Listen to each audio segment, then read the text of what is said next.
अस्सलाम वालेकुम, all in one channel पे खुश आमदीद। आज हम बनाने जा रहे हैं ऐसी रेसिपी कि जब आपको समझ ना आ रही हो आज डिनर में क्या बनाया जाए या लंच में क्या किया जाए, तो फिर आप ये बनाइए जो बहुत ही आसान इंग्रेडिएंट्स से तैयार होगी और बहुत ही टेस्टी भी बनेगी। चलिए स्टार्ट करते हैं हम।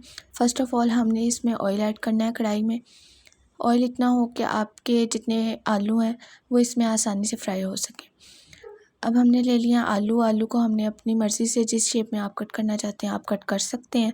चाहे तो आप लंबाई में कट कर लें, जैसे फ्राइज़ के लिए कट करते हैं वैसे भी कर सकते हैं। अब आलू को हम इतना फ्राई कर लेंगे कि थोड़े सॉफ्ट हो जाएं, कच्चे कच्चे ना रहे। और जब आलू थोड़े से सॉफ्ट हो जाएंगे फिर इसमें हमने स्पाइसेस ऐड करने हैं। स्पाइसेस में हम लाल मिर्च, नमक, गरम मसाला, धनिया, ज़ीरा, हल्दी, थोड़ी सी कुटी हुई लाल मिर्च और साथ में ज़ीरा लेंगे। इसको हमने सारों को एक साथ ऐड कर देना है और आलू को इसमें अच्छी तरह से भून लेना है। उसके बाद हम प्याज ऐड कर देंगे, प्याज के साथ ही बंद गोभी ऐड कर देंगे।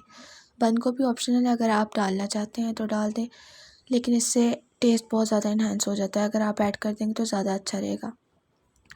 जैसे प्याज थोड़े सॉफ्ट होंगे आपने इसमें टमाटर और हरी मिर्च ऐड करके इसको दम लगा देना है। दम के बाद देखिएगा कि टमाटर आपके सॉफ्ट हो चुके हैं, सब कुछ आपका पक चुका है और जलफ्रेज़ी आपकी तैयार है। इसको हम पोटैटो जलफ्रेज़ी भी कह सकते हैं, इसको हम आलू की भुजिया, लेकिन आलू की भुजिया का मेथड और होता है, ये उससे ज़्यादा टेस्टी है।